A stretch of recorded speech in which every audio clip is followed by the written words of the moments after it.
You are listening to the Healthy Leader Podcast with Tracy Fisher, episode number 29. Welcome to the Healthy Leader Podcast, where it's all about optimizing your health, energy, and performance for your mind and your body. And now, your host, Master Coach Tracy Fisher. Hello, everyone. How are you today? I want to tell you that I am really energized. I just had a great workout, played with my puppies who are now 1 year old. I cannot believe that. And I am super excited about today's topic.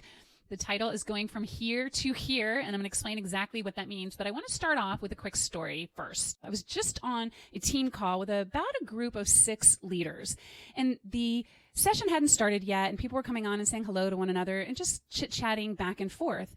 And one person came on, and they were still muted, and they did not know it, and they started talking and saying hello to other people.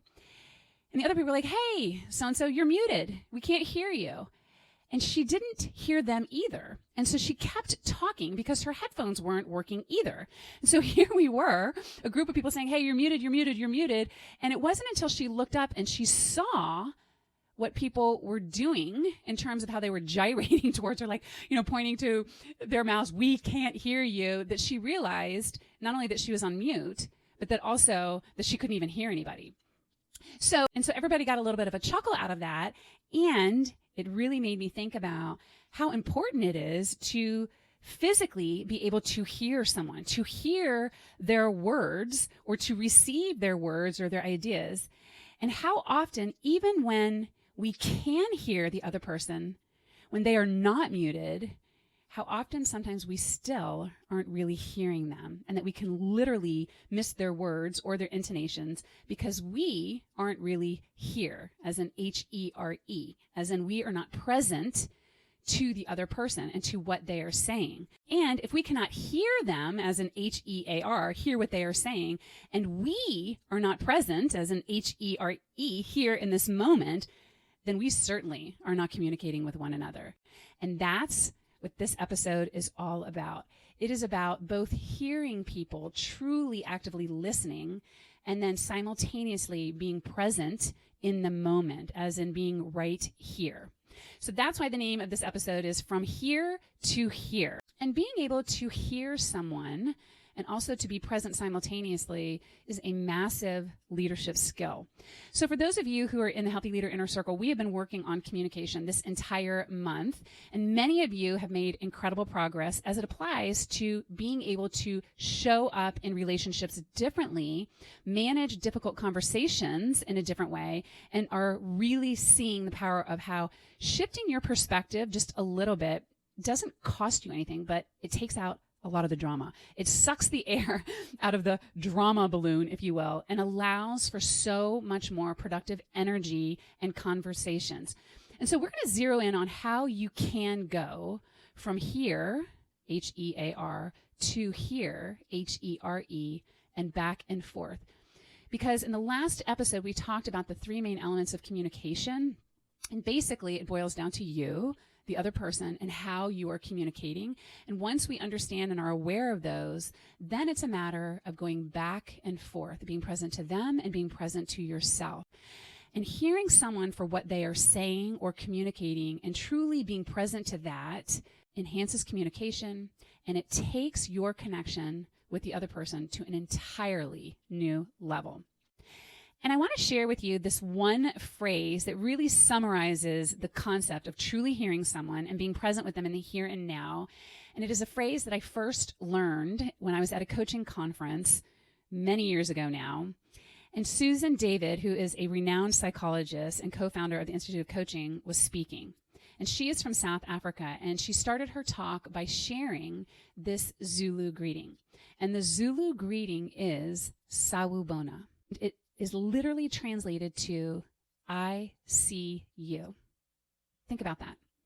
Think about what it means to actually greet someone in that way, to actually see them. And I love this because it helps me visualize going from here, what I'm hearing, I'm pointing to my ear right now, to here, I'm pointing to my heart, and to being present with the person that I'm speaking with. It allows me to connect with the other person. And that is really what communication is really all about.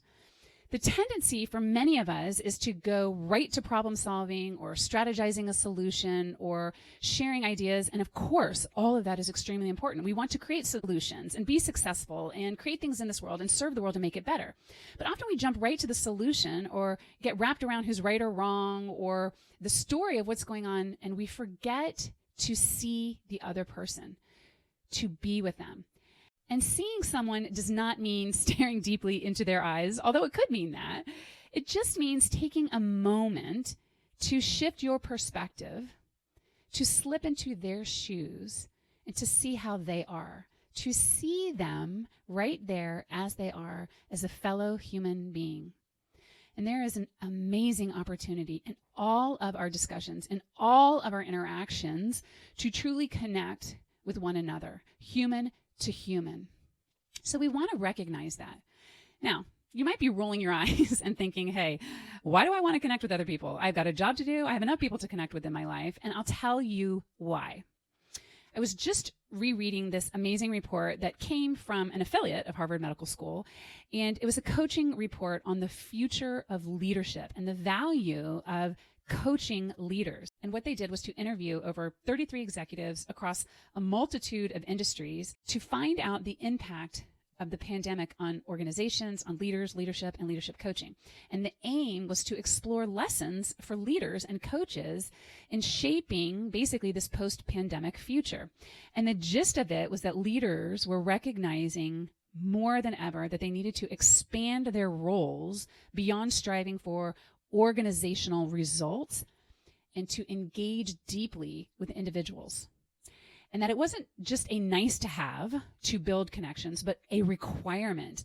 Leaders were learning that they needed to cultivate relationships, support employee well-being, expand their own self-awareness so that they could create cultures of agility and resiliency before the next panic, before the next chaos. And in short, leaders were recognizing the value of what that Institute of Coaching calls human-centered leadership. And human-centered leadership is fascinating to me. The focus is that we prioritize our people and our culture, not about people-pleasing or just about feelings, but it is about compassion and connecting and having the ability to be sensitive to the challenges that people are facing and to respond with empathy and to take action to support and to develop them.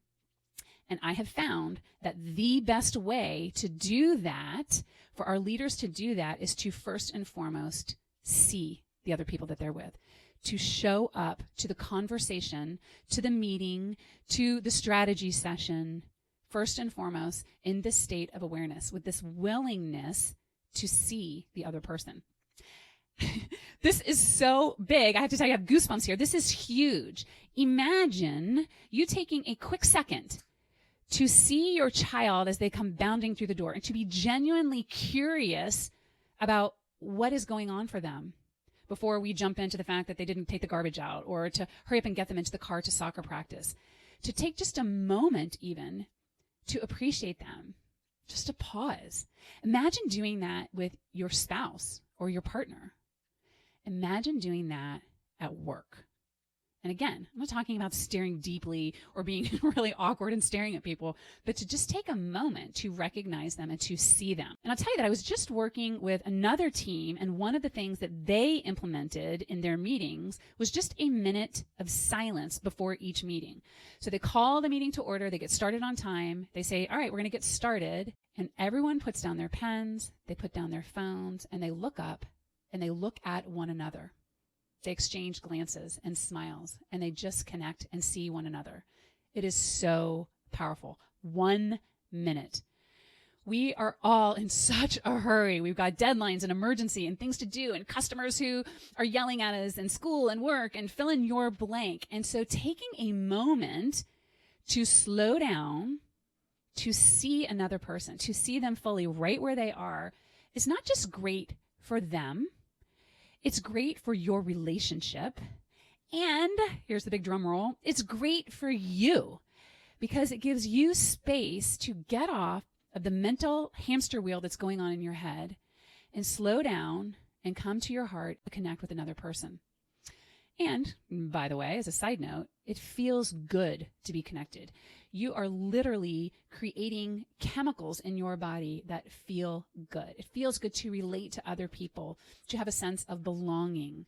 So that's the first piece of going from here to here, is really taking a moment to see the other person and to be present to the other human that you are connecting with. And that goes for conversations. It goes for emails. It goes for sitting in a room when you aren't even presenting and just being aware of the people around you. It's a very, very powerful way to bring yourself here to the present moment.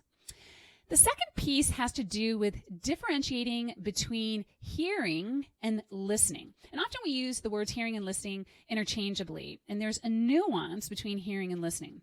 One is more active and it requires effort, while the other is basically involuntary. So hearing is the process or the function or your ability to perceive a sound, a drum, a knock on the door, somebody's voice, music. That's hearing. And listening is to hear something with thoughtful attention. It's like you are adding your focus and your presence to the sound.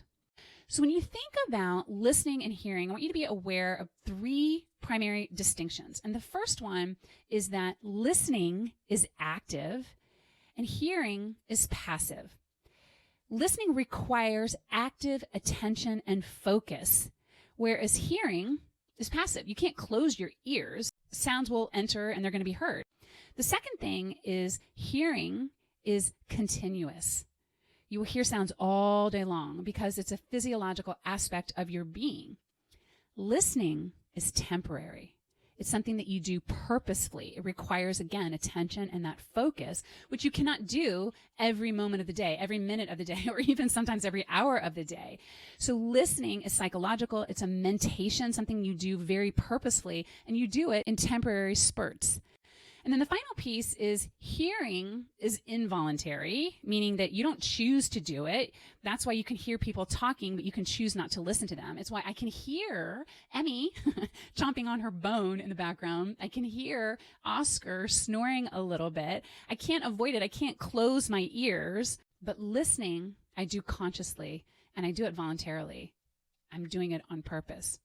And one of the reasons I wanted to go through those three differentiations between hearing and listening is because not only can we use them with other people and in our conversations and in our communication, we can also use this understanding in terms of our own ability to listen to ourselves and to hear our own thinking, to hear our own inner voice. And this is key to self-leadership. And those three elements of understanding that it is an active process, meaning you have to be conscious of what you are doing and do it on purpose. And two, to do it voluntarily, to go inside our own heads and to listen what's going on can sometimes feel a little scary or a little overwhelming. So we want to voluntarily go in there and truly listen to what is going on in our heads. And we don't have to do that 24 hours a day, but pick a specific time, a temporary amount of time where you can really zero in and consciously and purposefully listen to yourself. For those of you, again, who are in the inner circle, we have a specific process around a thought download to do exactly that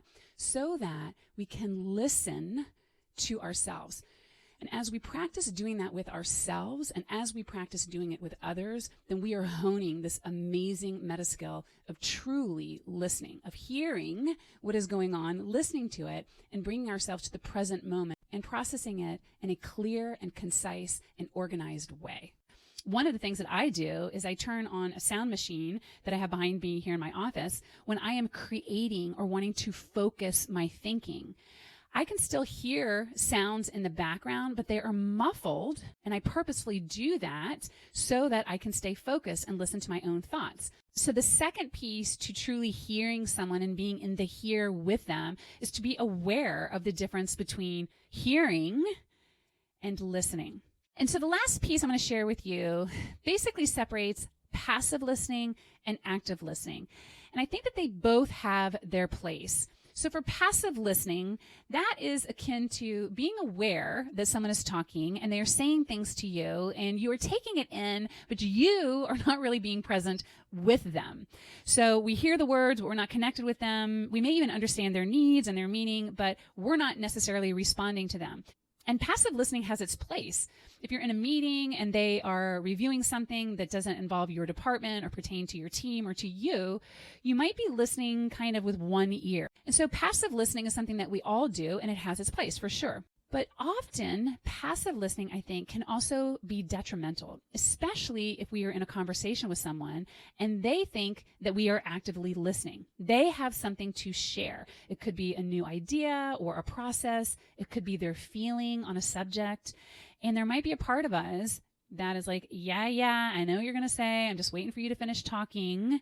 And people can tell when you are doing that. People can tell when I'm doing that. And I think that understanding the difference between active and passive listening is especially important in our intimate relationships with our partners and also with the people that we work with and we're very familiar with.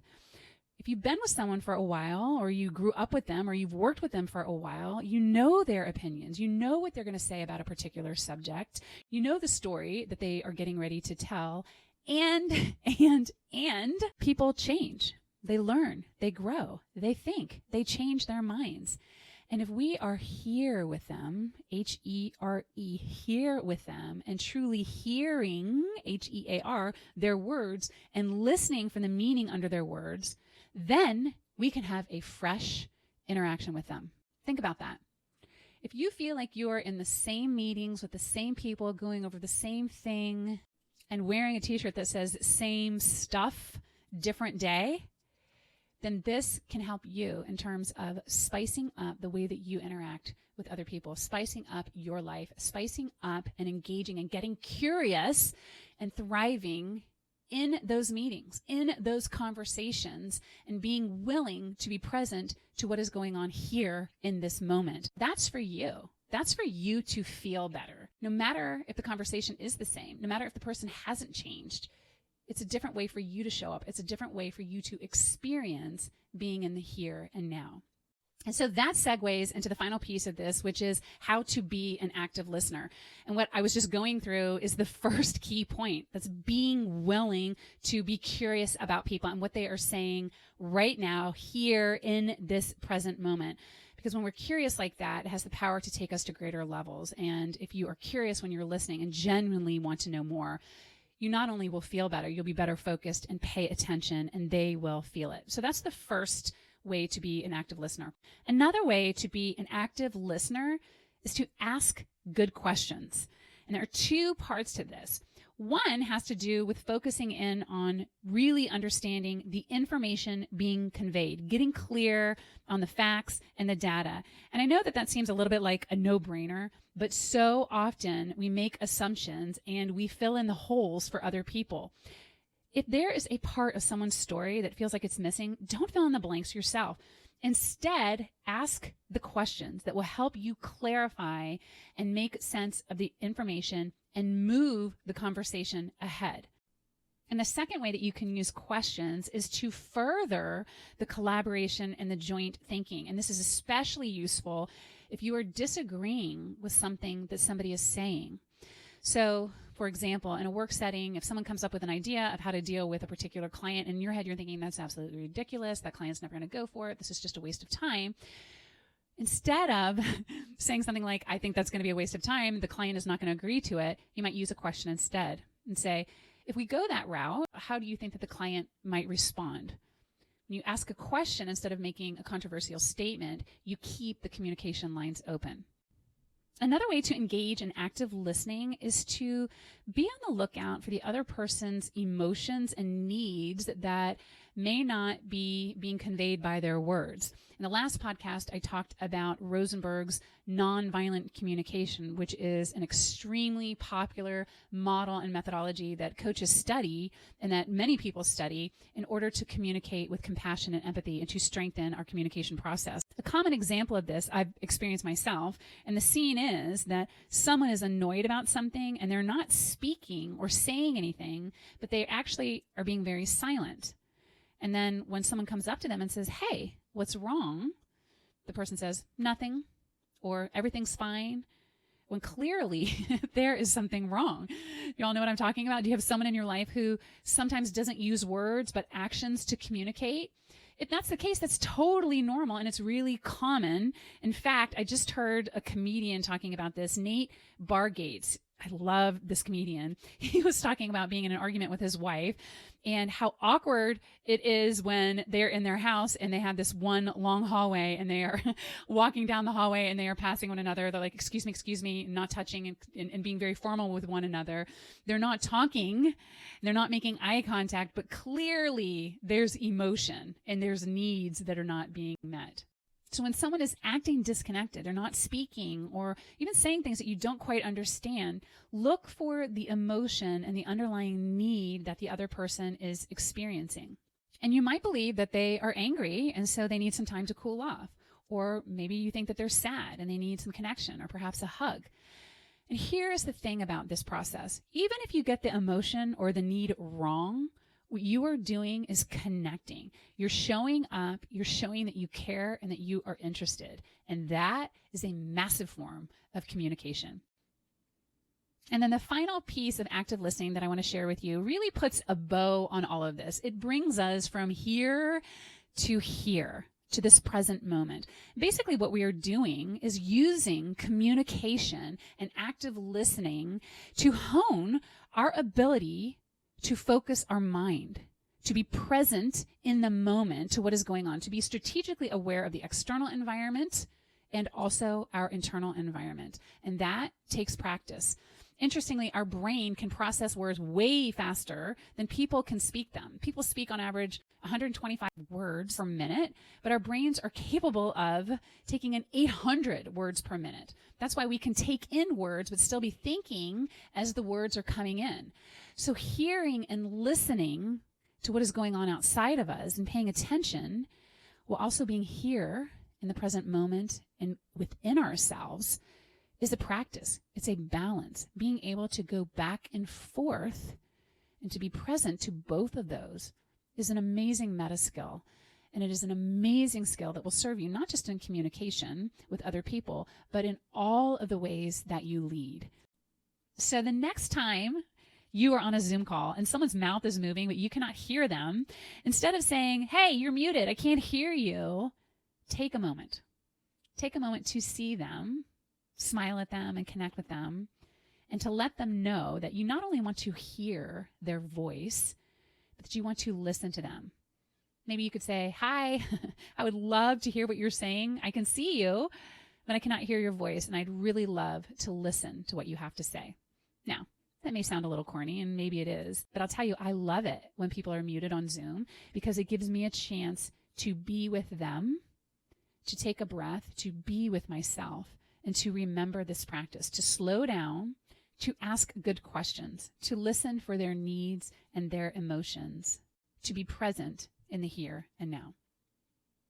So go forth today and commune with other people. Right in the middle of communicate is commune, and that Latin origin means to share, to let the people in your life share themselves with you. Let them share their thoughts, their ideas, and their hearts with you. Hear them and see how good it feels to be here, right in the present moment. Hey there, if you are ready to take your well-beingness to the next level, come visit thewellness.coach, where I've got lots of free resources. And make sure that you type in thewellness.coach, not .com, and I will see you there.